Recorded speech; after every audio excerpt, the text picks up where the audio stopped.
Vamos então começar o capítulo 22, Emersão do Passado.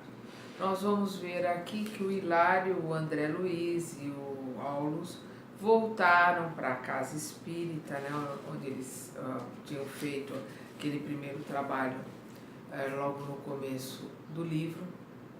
Aí nós vemos aqui que eles descrevem que os médiuns são as mesmas pessoas que estão ali trabalhando, e eles descrevem duas senhoras que estão chegando, e uma delas começa a pedir ajuda, começa a colocar quem é que vai socorrer, e começa a falar que ela foi assassinada, que ela levou uma facada, e que ela se descreve pelo linguajar e pelo jeito dela como uma pessoa do século XIX, né? Então, da Europa, com sotaque. Então, o Raul começa a assessorá-la, colocando que ela precisa ficar mais calma, que ela precisa perdoar. Aí ela fala que não tem como perdoar, que ela foi assassinada, que o homem destruiu a vida dela. E ela começa a falar, e o Aulus e o André ficam muito impressionados porque eles não veem nenhum espírito ali. Eles veem um homem de uma aparência tristonha um pouco mais distante, mas não é ele que está se comunicando por telepatia com aquela mulher. Eles veem que ela está falando, mas que não tem nenhum espírito ali junto a ela. Vamos ver aqui as palavras do André Luiz e as explicações do Aulus. Perplexos, Hilário e eu lançamos um olhar indagador ao assistente, que nos percebeu a estranheza, porquanto enferma, sem a presença da mulher invisível que parecia personificar, prosseguia em aflitiva posição de sofrimento. Não vejo a entidade de quem a nossa irmã se faz intérprete, alegou Hilário curioso. Sim, disse por minha vez, observo em nossa vizinhança um triste companheiro desencarnado, mas se ele estivesse telepaticamente ligado à nossa amiga, de certo a mensagem definiria a palavra de um homem, sem as características femininas da lamentação que registramos. Em verdade, não notamos aqui qualquer laço magnético que nos induza a assinalar fluidos teledinâmicos sobre a mente da médium. Aulus afagou a fronte da doente em lágrimas, como se lhe auscultasse o pensamento, e explicou. Estamos diante do passado de nossa companheira. A mágoa e o azedume, tanto quanto a personalidade supostamente exótica de que dá testemunho, tudo procede dela mesma.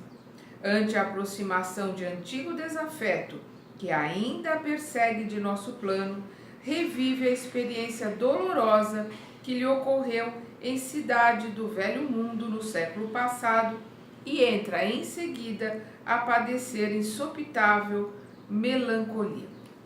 Então nós vemos aqui o Aulus explicando que são as lembranças que estão ali naquela senhora, lembranças do passado que estão muito fortes, elas estão gravadas, né? Então elas estão cristalizadas no inconsciente dela, porque foi uma experiência tão forte que o desencarne, a preparação e o reencarne nessa nova vida reencarnada, quando o algoz se aproxima dela, que é esse homem que está ali, essa entidade se aproxima, faz com que ela relembre tudo o que aconteceu, que está cristalizado, está ali como uma fotografia no inconsciente dela, e ela ali na casa espírita, a hora que ela entra em transe, a hora que ela relaxa, ela volta a se lembrar e ela volta a manifestar não um espírito, mas ela manifesta a personalidade dela mesma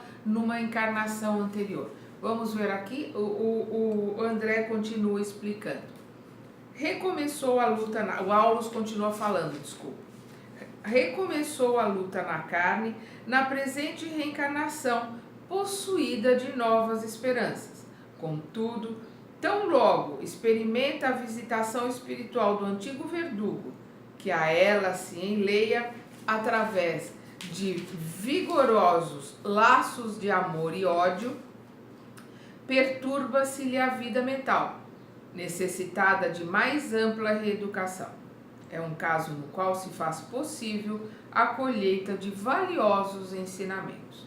Isso quer dizer, então, a frase de Hilário ficou, porém, no ar, porque o instrutor lhe definiu o pensamento acrescentando: isso quer dizer que nossa irmã imobilizou o grande coeficiente de forças do seu mundo emotivo em torno da experiência a que nos referimos, a ponto de semelhante cristalização mental haver superado o choque biológico do renascimento no corpo físico, prosseguindo quase que intacta. Fixando-se nessa lembrança, quando instada de mais perto pelo companheiro que lhe foi irrefletido algoz, passa a comportar-se qual se estivesse ainda no passado, que teima em ressuscitar. É então que se dá a conhecer como personalidade diferente, a referir-se à vida anterior. Sorrindo paternal considerou: sem dúvida, em tais momentos, é alguém que volta do pretérito a comunicar-se com o presente, porque ao influxo das recordações penosas de que se vê assaltada, centraliza todos os seus recursos mnemônicos tão somente no ponto nevrálgico em que viciou o pensamento. Vamos lembrar que nós já falamos aqui sobre essa questão da cristalização, que são sentimentos que ficam marcados na pessoa, no seu perispírito, no seu inconsciente, como fotografia. São coisas muito fortes que mesmo no novo reencarne não consegue apagar, aquilo está muito marcado ali. Então, a hora que ela entra num pequeno transe, ela volta a reviver tudo aquilo e a reviver aquelas memórias. Então, ela passa a se comportar ali como se fosse uma médium recebendo um espírito, mas na realidade ela está só revivendo, relembrando a vida passada. Isso é um animismo. Só que nós precisamos tomar muito cuidado, e nós vamos ver aqui as palavras cuidadosas do Aulus também, porque é um espírito que precisa de ajuda como qualquer outro. É um espírito reencarnado? É um espírito reencarnado, mas não deixa de ser um espírito que precisa de ajuda. Ela precisa melhorar, ela precisa acalmar e trabalhar essas lembranças da vida anterior, para que mais para frente ela possa realmente ser uma médium, ela possa realmente ter um trabalho. Então não é uma mistificação, ela não está fingindo, ela está pura e simplesmente recordando uma vida passada e lidando ali como se fosse um espírito, de uma certa forma é um espírito, porque ela é um espírito lembrando de uma vida, só que de uma vida passada. Aí a gente vê a tranquilidade do Raul, porque com certeza o Raul está vendo ali, também está sentindo que é um animismo, que é lembrança daquela irmã de uma reencarnação passada,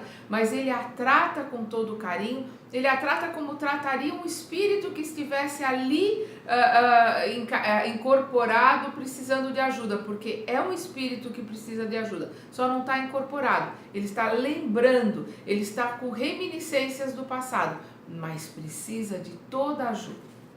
Vamos ver aqui as palavras do Aulus.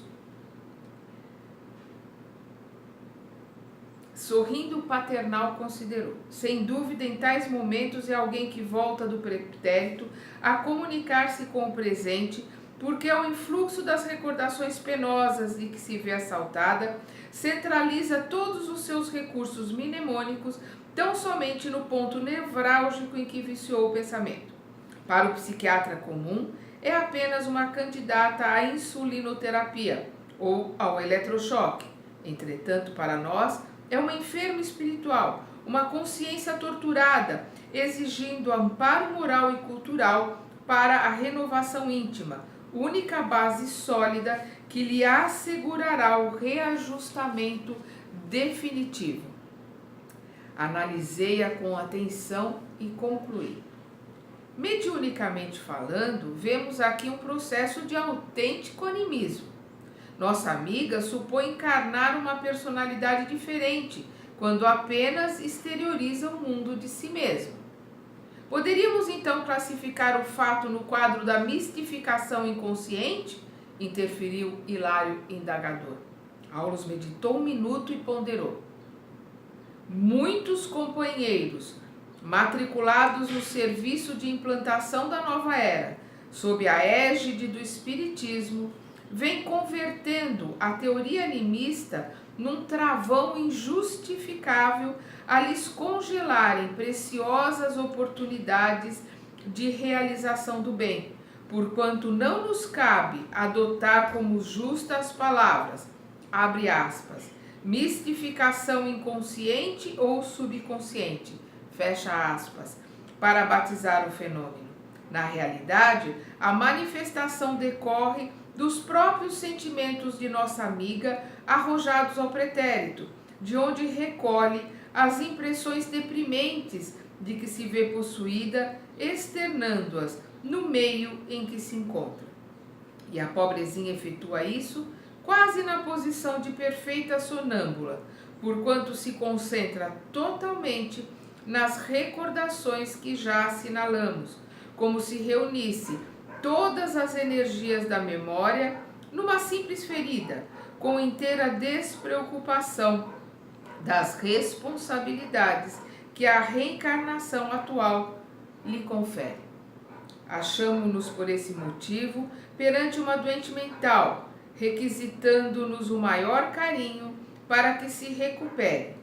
Para sanar-lhe a inquietação, todavia, não nos bastam diagnósticos complicados ou meras definições técnicas no campo verbalista, se não houver o calor da assistência amiga.